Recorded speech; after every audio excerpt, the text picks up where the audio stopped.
আসসালামু আলাইকুম দর্শক, আশা করি সকলেই ভালো আছেন। উন্নত চিকিৎসার জন্য সিঙ্গাপুরে গেলেন নুরুল হক নূর। অবশেষে সিঙ্গাপুরে গেলেন তাহলে দর্শক, অর্থাৎ ওনাকে সরকারিভাবে সিঙ্গাপুরে বা বিদেশে চিকিৎসা করার জন্য বলা হলেও বেশ কিছু সমস্যার কথা আমরা তার দল থেকে শুনতে পারছি যে এটা নিয়ে নাকি গড়িমসি চলছিল। যাক, অবশেষে যে তাকে সিঙ্গাপুরে উন্নত চিকিৎসার জন্য নেওয়া হচ্ছে, এজন্য ধন্যবাদ। দর্শক, চলুন বিস্তারিত জেনে নেই। উন্নত চিকিৎসার জন্য সিঙ্গাপুরের উদ্দেশ্যে ঢাকা ছেড়েছেন গণ অধিকার পরিষদের সভাপতি নুরুল হক নূর। সোমবার 22 সেপ্টেম্বর সকালে ঢাকা শাহজালাল আন্তর্জাতিক বিমানবন্দর থেকে বিমান বাংলাদেশের সিঙ্গাপুরগামী একটি ফ্লাইটে ঢাকা ছাড়েন তিনি। নূরের সঙ্গে সিঙ্গাপুরে যাচ্ছেন তার ব্যক্তিগত চিকিৎসক, বাংলাদেশ মেডিকেল বিশ্ববিদ্যালয়ের অর্থোপেডিক্স ও স্পাইন সার্জারি বিভাগের সহযোগী অধ্যাপক ডক্টর সাজ্জাদ হোসেন রাসেল।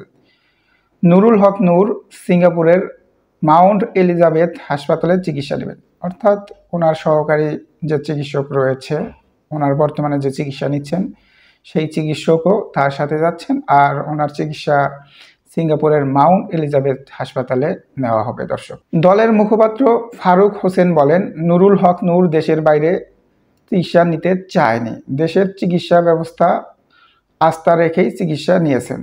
তবে মেডিকেল বোর্ড জানিয়েছেন তার উন্নত চিকিৎসার জন্য বিদেশে নেওয়ার বিকল্প নেই। অর্থাৎ নুরুল হক নূর মূলত বিদেশে চিকিৎসা নিতে চায়নি।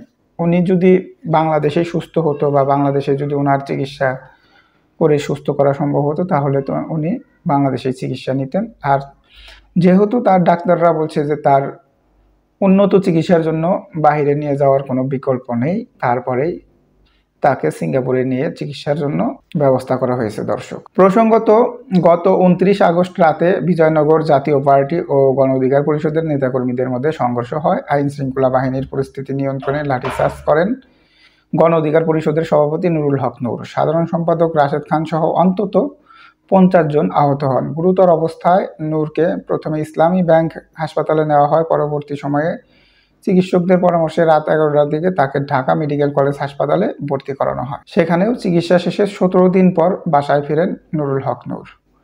অর্থাৎ ওনার যে এখন অবস্থা, ওনার হচ্ছে শর্ট টার্ম মেমোরি লস হচ্ছে, উনি সব কিছু ঠিকঠাক মতো মনে করতে পারছেন না, বা উল্টাপাল্টা কথাবার্তা তিনি বলছেন, যার কারণে চিকিৎসকরা দেখছেন যে তার উন্নত চিকিৎসার জন্য অবশ্যই সিঙ্গাপুরে নেওয়া প্রয়োজন, বিদায় তাকে সিঙ্গাপুরে নেওয়া হচ্ছে। যাই হোক, তার জন্য শুভকামনা রইল, উনি সুস্থ হয়ে দেশে ফিরুক, দেশের রাজনীতিতে ফিরুক। কারণ জুলাই গণ অভ্যুত্থানে তার বিশেষ ভূমিকা ছিল।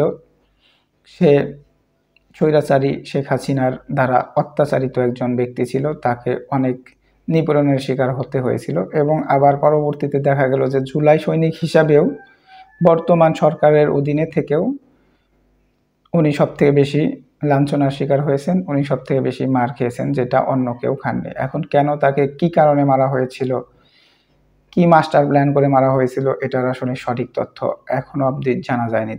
দর্শক, এই বিষয়ে যদি আপনাদের কোনো মতামত থাকে তাহলে অবশ্যই কমেন্টসে জানাবেন। ধন্যবাদ সকলকে। আসসালামু আলাইকুম।